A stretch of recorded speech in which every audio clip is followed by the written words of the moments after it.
So here's this important idea. So let's say B is vector v1 through vn is a basis. Or since I'm using v's, I'm going to put a v in there. So you can see the dimension of vector space V is n, right? Okay, that since I said that's a basis. And what I want to look at here is a statement. This is important statement that is very useful to understand many things from here to there.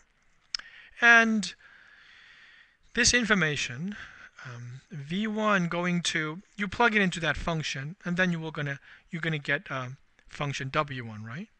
And all that, all the way up to nth vector, and you're going to get wn. This statement says if you apply the linear map to each of the vectors vk's, then you're going to get these vectors, right? And this information determines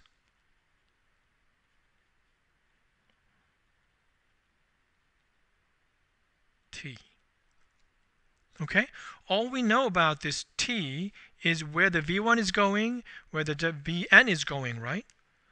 But it's going to completely determine what will happen to all the other elements. Okay, so determines. Here, let me phrase it this way, i.e., if S is also sending v1 to w1 all the way up to vn to wn.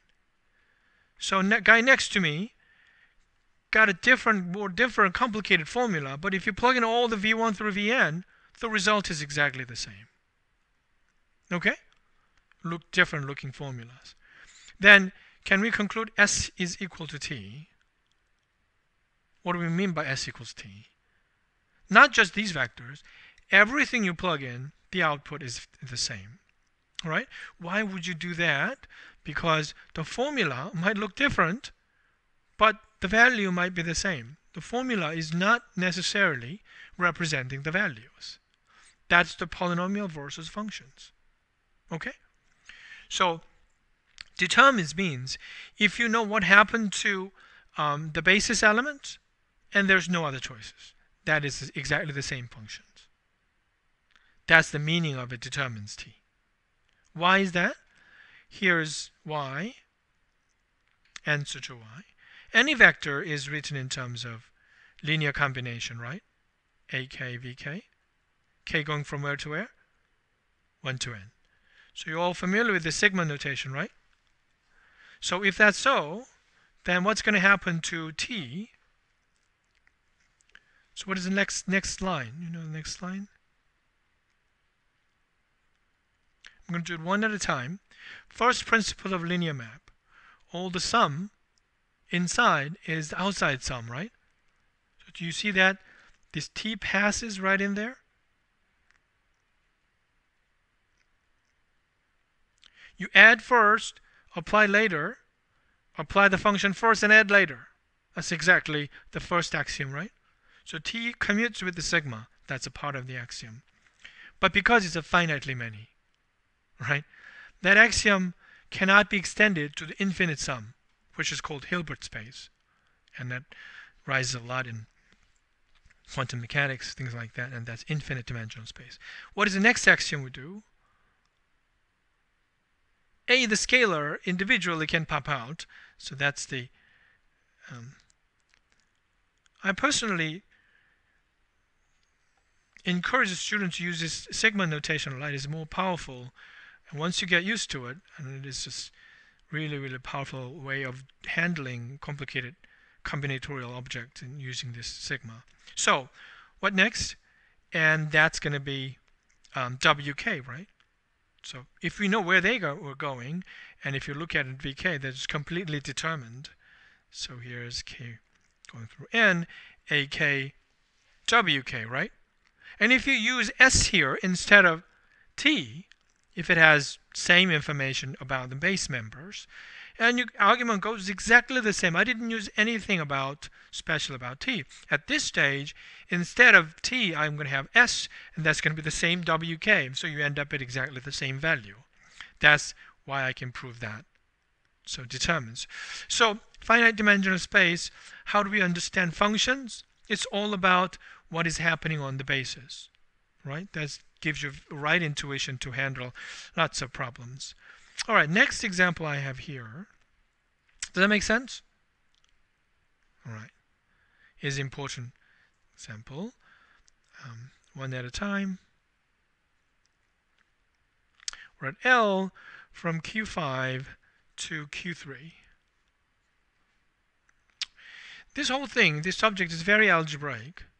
When you're looking at a real number and complex number, often all we care about is how they add and subtract and divide and multiply and things like that. So that's why I'm sometimes push it to Q5 and Q3. So you see there's a column vector space, right? Where entries are not square root 2 or pi or anything like that, just rational number. So that's the vector space, we understand. So here is T sending it to E1. You know what E1 is? 1, 0, 0, 0, 0. E2, whatever, right? So I'm going to like the W1. We don't know what, let's say T is from there, linear transformation. You send E1 and you get some vector, V1, right? You know the size of a vector W1? Size 3, right? Because it's landed in here. So we do that, TE2, got W2 whatever, and go all the way up to what vector? E5, and you get W5, right? Yeah. So we have 5 vectors inside the 3-dimensional space. Right. So you can have 5 vectors in 3-dimensional space. Why not? I didn't say it's linearly independent or anything. It's a good point that these E1 through E5 are linearly independent, right? But if you go through this T, you lose that property. That's an important observation. Right here, you lose it, obviously. But if you're going into the Q to the 7th, then you don't know if you're going to lose it or not, right? But here, you obviously lose it. Because 5 vectors inside 3-dimensional, if it's linearly independent, then dimension doesn't work and things like that. All right, make sense? So how does W1 look like? This guy look like this, right? That's W1, and so on. So you remember that in general, if you have A1, E1 through A5, E5, then it goes A1, W1, right? All the way to A5, W5. And then I enter the column vector matrix like this, A1. Since not many of us understood when I was doing that before, I'm actually sketching it here. You see that? Right? And what was the next thing I was doing? You can rewrite this one into matrix notation, right?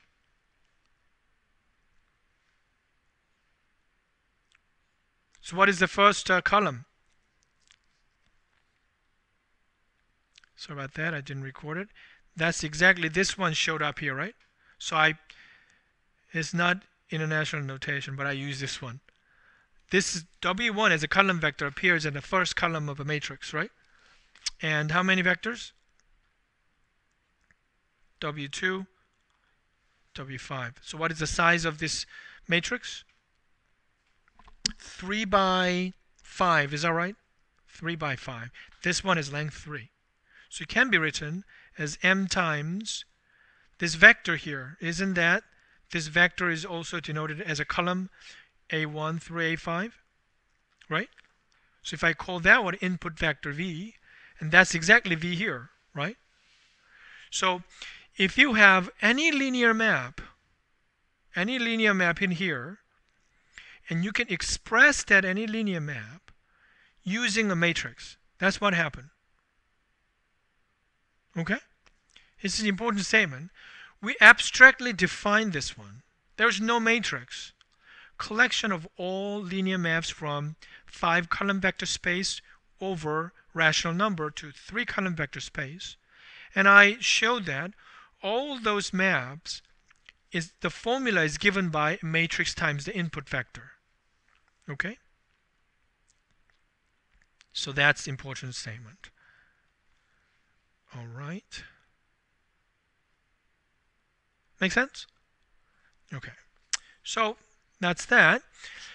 Well, something works out very nicely like this because we chose this so-called standard basis of column vector, right? E1, E3.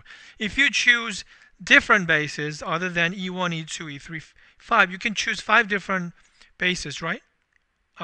Base of 5 different elements. And then a matrix you're going to see is going to be different. All right? So that's that. So this part is a little bit different from things that you might have seen in here. Before I move on to the next level, let me explain this one. T is not a value, not a scalar, right? One more thing I'm adding here, it is not a matrix, right? Matrix is a matrix, and T is the functional notation. But, T is given by this matrix. Next example. So let me introduce another notation in here. Book uses this notation, so I'm going to do that. 3 by 5, isn't that what we're looking at here? 3 by 5. So this is a collection of all matrices 3 by 5. It's a set, okay? But it's a coefficients. Entries are coming from rational numbers. All right? So I'm going to write it like this. This is a set of all collection of 3, and so 2, 3, 4, 5. Is this notation all right? Collection of all these guys, right? It's a set. All right. So next example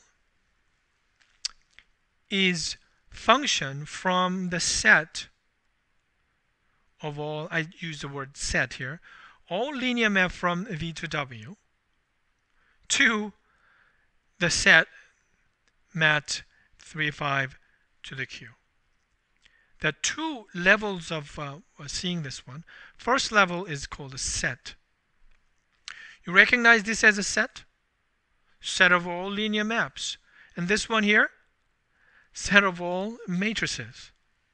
Now I'm about to define a function from set of all that thing to set of all that thing, right? All right. It's given by phi, the Greek letter, and I choose T that represent linear map, not TV or W anything or matrix. T itself represent an abstract sense, and here it's a linear transformation. What is that supposed to be in here, going here to there?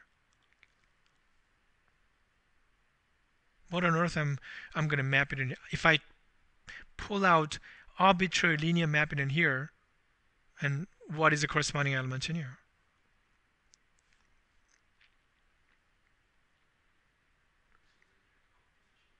Nope. Is that matrix we just looked at in here? M. Right? So what is M? We have to explain it if somebody doesn't know what this M is. Where M is a matrix, right? Such that what property does it have? Whatever element you input have, this TEV is given by MV, right? How do you know there is a matrix like that?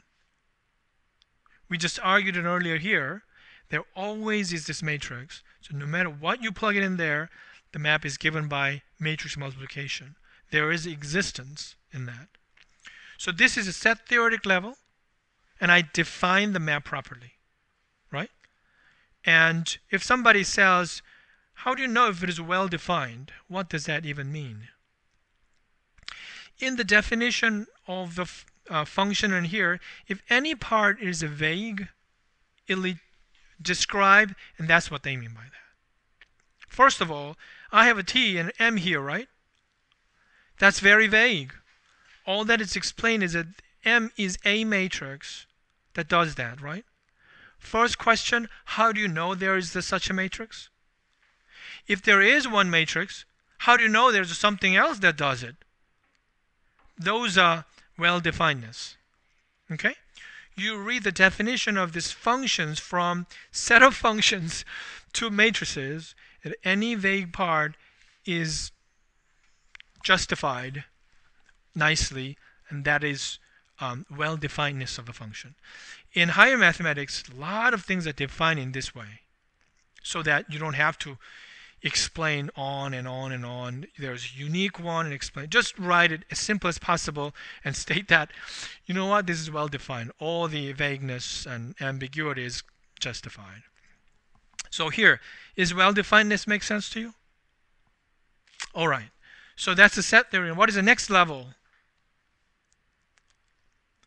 Function between set to set, and what's next level we're doing in this course? Vector space, right? Vector space. I said this is a set, but I introduced this as a vector space as I go over the test solution number 3, right? So it's a vector space. So map from vector space to vector space, right? How about this one? How do you recognize this one as vector space? Let me challenge you this. If this is a vector space, what is the dimension of this vector space matrix?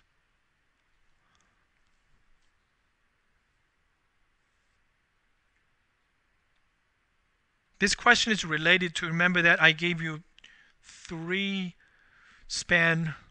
vector span and 3 vector span. I asked you to compute the intersection. Remember that problem? Intersection problem, you got it at the end. S and T and negative S, the parameterization. Go through that. Yeah. How did you write the answer finally? Each corner is individually, right? Individually treated as one vector. So, dimension 15, there you go. That's a dimension 15 vector space. You're looking at it, right? Okay. So, you see this linearity question? I'm sending a map from one vector space to another vector space, right? And is this linear? That's the question, right? Okay, then you're going to take this phi. What are the two conditions to linear? Phi of S plus T, is that right? If you have 2 elements in here, and is that going to be phi of S plus phi of T? Yeah. Phi, is this phi linear? That's the question. So this is challenging because we are looking at the vector spaces and linear maps, right?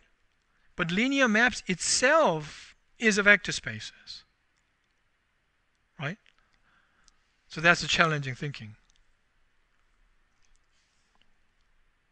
All right, think about it here. You look at the polynomials. They are functions, right? But I think we had no trouble now looking at an individual polynomial as a vector, correct? Individual polynomial as a vector. But you recognize polynomial can be viewed as functions, right? Functions from where to where? R to R. Things like that, right? So here's things like that. Functions from V to W. As if individual element in here is a polynomial. If you recognize polynomial as a vector, and that's how you can recognize individual linear map is a vector. So let me state that. A linear map is a, what is the word? Vector. Linear map sends vector spaces to vector space, but one linear map can be viewed as a vector. And that's why this one is a vector space. A linear map as one vector, abstract vector, another linear map as an abstract vector.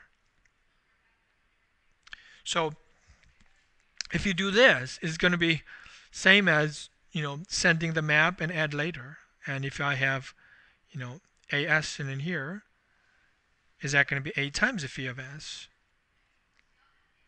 All right? That's unclear. It's very difficult because you're thinking on top of it another vector space structure, another vector space structure. All right? The answer is yes. And how you're going to write this one down is going to be challenging. And your notation has to be careful, because at this stage that all reflects on how you look at things and how you understand. All right? So I'm going to stop here.